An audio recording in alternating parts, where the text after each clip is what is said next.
103.5 FM. 돈을 이해하는 시간, 정철진의 목돈연구소.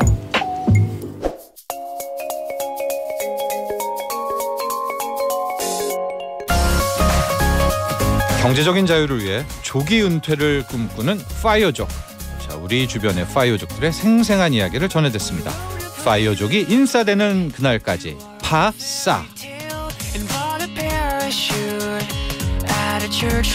네, 우리 MZ세대들 파이어족의 데모 머니투데이 신희영 기자 스튜디오에 나와 계십니다. 안녕하십니까? 네, 안녕하세요. 네, 우리 신희영 기자가 점점 더 많이 유튜브와 어떤 데모로서의 아주 아이콘으로 좀 우뚝 서고 있는 것 같아요. 열심히 네. 하고 있습니다. 그렇죠. 또 신영 기자 취재를 하니까 그런 힘이 네. 있는가 봐요.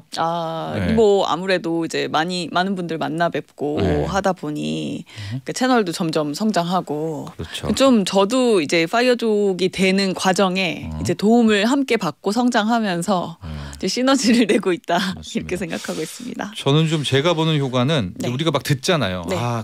그 사람 얼마에서 막 30억 네. 벌어서 네. 파이어했대요. 근데 그게 일종의 카더라인데 네. 신영 기자를 보면은 이제 찾아가서 네. 이제 막 확인하는 거죠. 본인이. 네, 그렇죠, 그렇죠. 네, 말만 듣는 건 아닐 거 아닙니까? 그럼요. 네. 뭐 계정도 이렇게 내놔라? 보기도 하고, 계정도 보고, 네, 그 실제로 투자한 건물도 가보고, 네. 뭐 그런 등기부등본에 활동들을 이름 하죠. 있는지 보고, 네, 네. 대출도 확인하고 거기에서. 네, 뭐 예전에도 또 재밌었던 건 이제 유튜브 하시는 분은 이제 그 계정 수익도 제가 이렇게 핸드폰으로 이렇게 보여달라고 해서 그렇죠. 보고 네, 그렇게 중요하죠. 하거든요. 네. 네. 암호화폐도 좀 봤습니까? 암호화폐도 봤죠. 암호화폐도 네, 보고. 네, 네.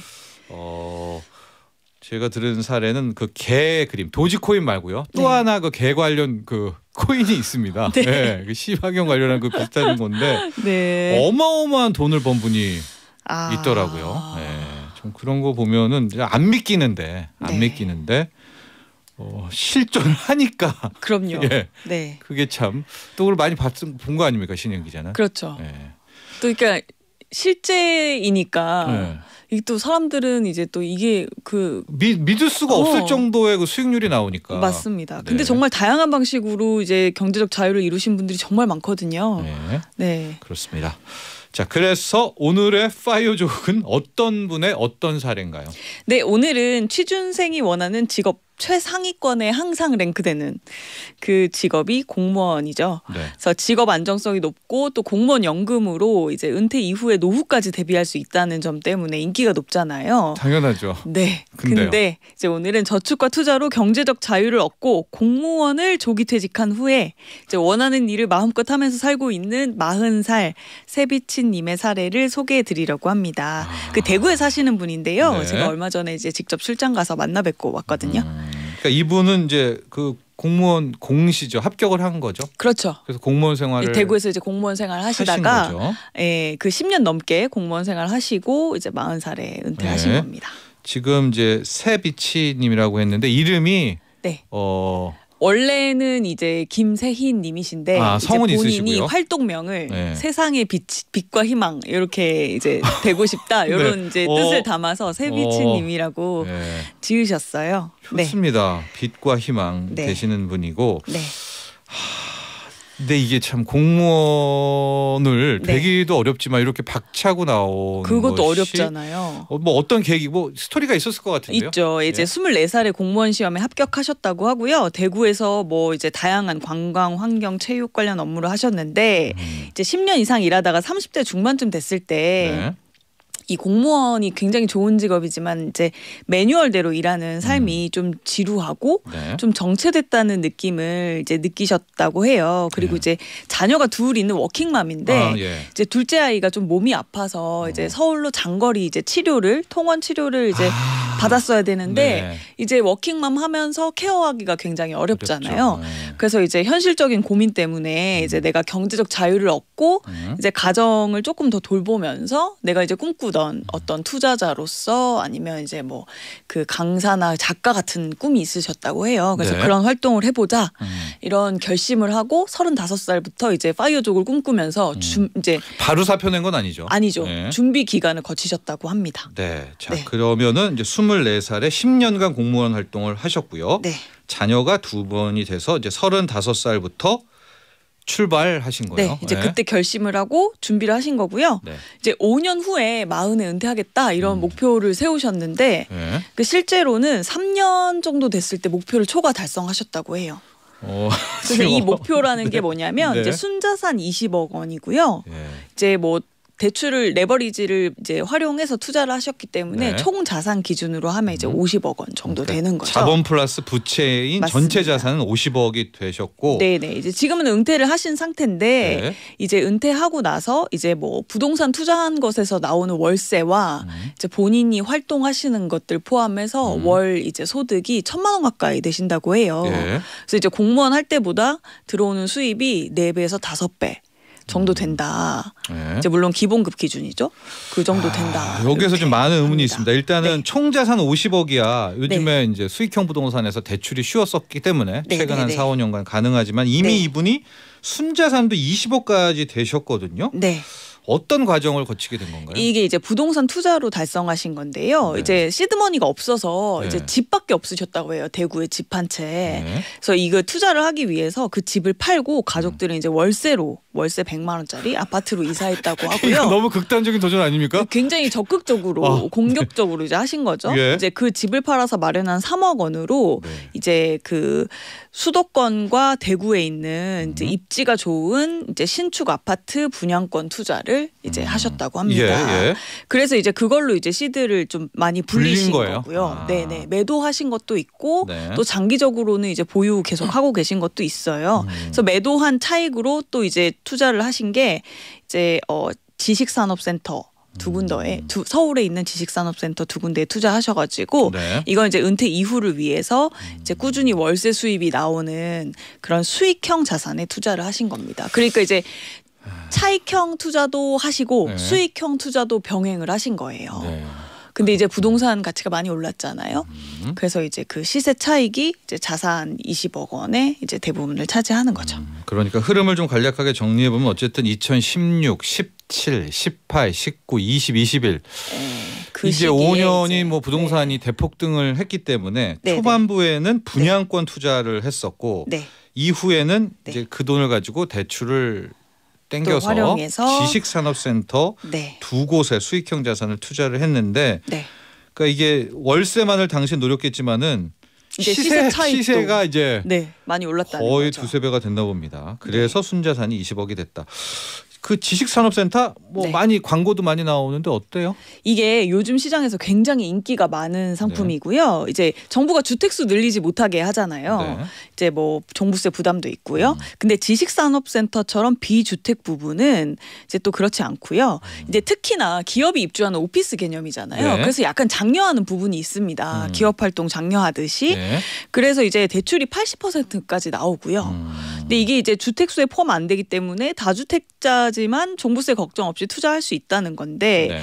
이제 이게 이제 중요한 건 뭐냐면 지산도 서울과 수도권이 이제 핫하고요. 지방은 좀 위험합니다. 그렇죠. 지식산업센터도 네. 서울 수도권이다. 왜냐하면 생각해 보면 수요가 네. 몰리는 곳에 이제 월세와 시세 차익을 노릴 수 있는 그런 입지가 있을 거잖아요. 그래서요. 네, 그래서 방금, 이제 네. 지금 이제 고르신 곳은 서울의 아주 최역세권 핵심 입지를 잘 골라서 네. 이제 매달 월세 받고 계시고 이제 이게 지산이 아파트 가격이 오르잖아요. 네. 그거에 후행한다고 합니다. 지식산업센터가. 네.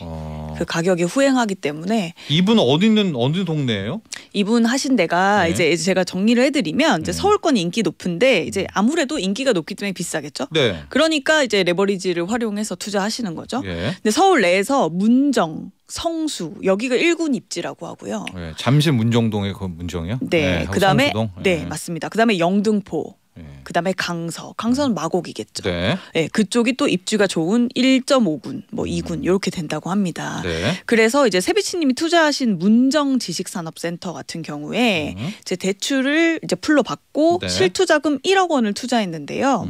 이게 이제 기업이 들어왔겠죠. 네. 보통 기업들은 이제 한 번 계약하면 이제 조금 장기간을 계약하고 네. 월세도 잘 내거든요. 네. 그래서 보증금 2천만 원에 월세 220만 원을 내는 소규모 기업인데 네. 이제 이 매입한 이후에 월세 220만 원 꼬박꼬박 들어오는데 이제 중요한 건 자산 이게 가격이 많이 올랐죠. 네, 네. 1년도 안 돼서 네. 1억 원 이상 이제 지대 상승을 반영하는 거니까 이게 서울은 땅이 부족하잖아요. 네. 그래서 지대 상승하는 효과가 지산도 같이 누릴 수 있는 그런 곳이라고 그렇습니다. 하고요. 그러나- 마곡에 있는 투자하신 곳들도 네. 이제 투자하고 난 이후에 이제 지대 상승 효과가 또 이걸 있다고 듣고 합니다. 약간 제가 걱정되는 거는 이 네. 지산 지식산업센터가 다 100점 100승한다고 생각하시면 절대 그렇진 않죠. 안 되고요. 네. 유의할 점도 많죠. 여기도 공실하면 왜냐하면 대출을 다 많이 풀로 맞습니다. 땡겨서 그러니까 풀로 다 일으키니까 네. 위험할 것도 공실은 같은데. 사실 네. 수익형 부동산의 가장 큰 리스크인데요. 네. 이게 이제 모든 수익형 자산 투자할 때 주의해야 되는데 이제 공실이 낮다. 그럼 네. 어떤 일이 발생하냐면 그 80% 대출 받은 거에 대한 금융 비용을 내가 내고 본인이 예, 관리비도 내가 낸다. 나가죠. 네. 그래서 이제 굉장히 위험합니다. 그래서 이제 공실을 피할 수 있는 가장 좋은 1군 입지에 그 입지 안에서도 역세권에 투자하셔야 된다는 건데요. 네.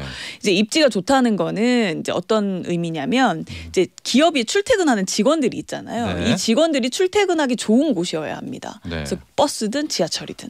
그래서 좋은 곳에 위치해야 하고요. 근데 얘가 경기나 지방이 위험하다는 거는 보통 이제 허 벌판에 지식산업센터를 지어 놓거든요. 네.